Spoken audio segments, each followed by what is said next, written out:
What's going on, everybody? I'm sorry it's been so long since my last video. I meant to get it out a lot sooner. Anyways, this is the top 10 most haunted places in Wisconsin. Number 10. Clark County Insane Asylum. Built in 1920, the Clark County Asylum was intended for long-term care for mental health patients. However, as it was with most asylums at the time, residents were subject to inhumane treatments such as electroshock therapy, submersion in ice water, and bloodletting.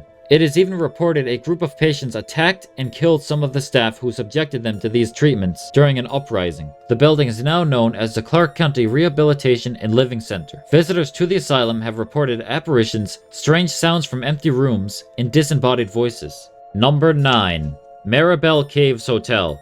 The castle-like hotel was built in the 1900s and was named after the nearby Maribel Caves. Originally, it was more of a spa than a hotel. Natural spring water was pumped into the hotel for guests to drink and bathe in. The spring water was believed to have healing properties. In 1985, the hotel mysteriously caught fire, and then in 2013, a tornado swept through the area, further damaging the already ruined building. It is said a coven of witches often perform rituals at the abandoned ruins of the historic hotel. Many visitors report disembodied voices, ghostly footsteps, floating objects, and a strange ball of light that follows people around. There's also a figure that many have seen peering out of the hotel's windows. Number 8.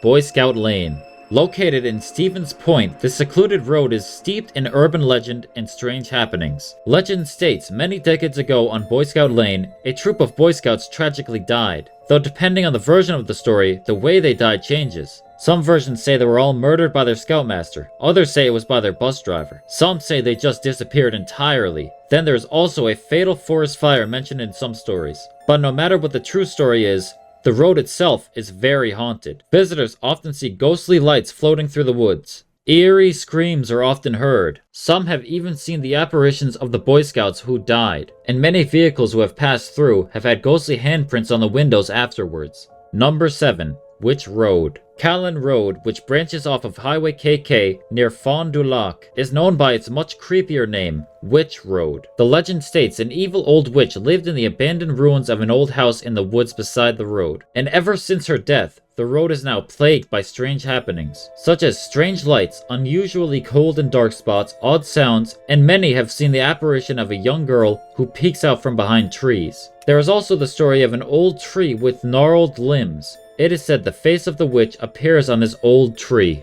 Number 6. Dartford Cemetery. This cemetery in Green Lake, Wisconsin is said to be extremely haunted. The earliest settlers in the region are buried here, and many of the children from that time period who died from disease can be seen playing throughout the cemetery. The most famous legend talks of Chief Highnocker's tombstone. Many find the grave creepy and feel as though their eyes follow them as they walk. Chief Highnocker can also be seen walking among the gravestones in full tribal attire. Another legend talks of a crypt with a crack in the roof. Those who have dared to sit on top of it have been pushed off by something unseen. Number 5.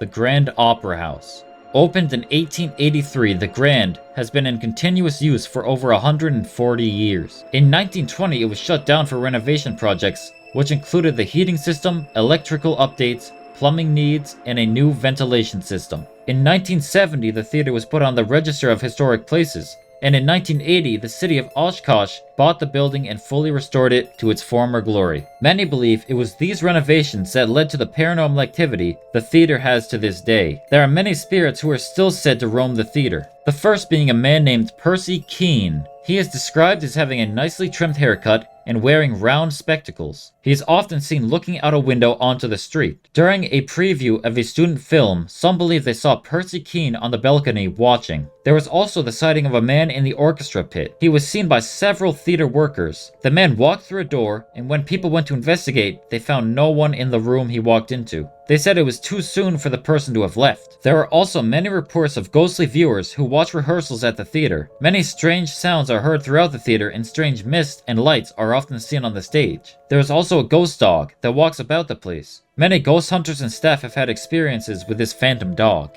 Number 4.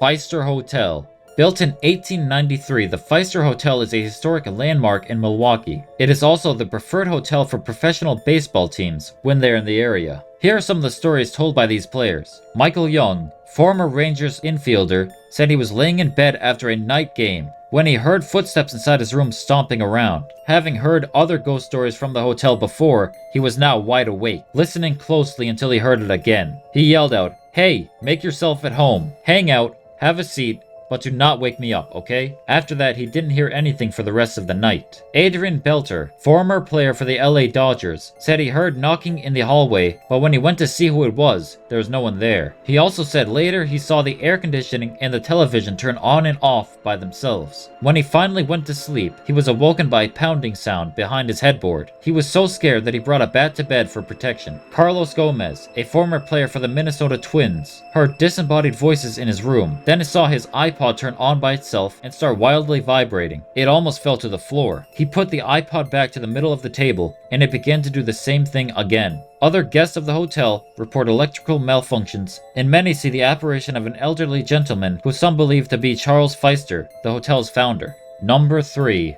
The Ambassador Hotel. The Ambassador Hotel was built in 1928 and was a hotspot for celebrities staying in Milwaukee. However, by the 1980s, the hotel and the surrounding area had lost a lot of its charm, and before the decade was up, the Ambassador Hotel would have something much worse to feed its bad reputation. That event would be Jeffrey Dahmer's first kill. In 1987, Dahmer met Stephen Tuomi. The two spent the night drinking heavily and visiting multiple bars. Later that night, they ended up in room 507 of the Ambassador Hotel. Dahmer killed Stephen while he was on a drunken stupor. Upon waking up the next morning, he found Stephen Tuomi dead, and his body was in an awkward position hanging off the side of the bed. He then put the body in a suitcase and took it to his grandmother's house where he was living. Some guests who have stayed in room 507 have reported waking up with their partner in a similar position to how Tuomi was found. Other visitors to room 507 report a strange heaviness, and others have woken up to strange noises. Other rooms throughout the hotel have beds that make or unmake themselves without a visit from housekeeping. There are also many items that disappear and reappear later in another place entirely.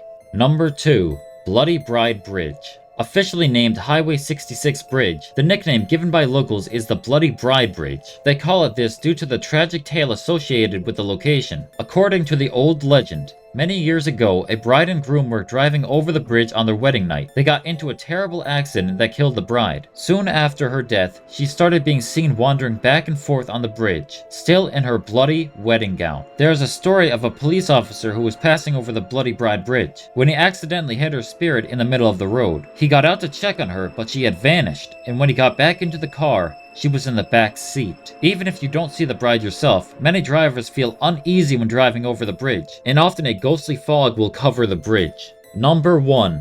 Summerwind Mansion. Summerwind Mansion, also known as Lamont's Mansion, was built as a summer home in 1916 for Robert Patterson Lamont, who would later serve as the U.S. Secretary of Commerce under President Herbert Hoover. Not much is known of Lamont's time at Summerwind, but one story says he once fired his pistol at what he believed was an intruder, only to watch in horror as the bullets passed through the specter and into the wall behind. After Lamont's death, the mansion changed hands multiple times. It ended up in the hands of Arnold and Ginger Hinshaw, who moved into the house with their children in the 1970s. They quickly began experiencing strange happenings, such as the apparition of a woman, voices in empty rooms, and doors and windows opening and closing by themselves. One evening, a human corpse was found in a closet, only to vanish shortly after. Workers hired to make repairs felt so uneasy in the home that one day they left and never returned. Eventually, Arnold began having a breakdown. He would often play his organ late at night while his family huddled together and cried. He claimed voices in his head demanded that he played. Arnold was soon sent away for treatment. Shortly after, Ginger and the children moved away. Raymond Bobber, Ginger's father, ended up buying the house, writing a book about his experiences in the home. He claimed the mansion was haunted by Jonathan Carver, an 18th century explorer. His spirit is apparently looking for a deed sealed in the home's foundation. This deed was said to have been given to Carver by Sioux chiefs in the area, and it would give him vast swaths of land. However, John Carver never mentioned any of this in his writings, so many believe Raymond Bobber was making all of it up for his book. The home sat vacant for many years until it eventually burned to the ground in 1988. All that's left today are the creepy, overgrown ruins of Summerwind Mansion.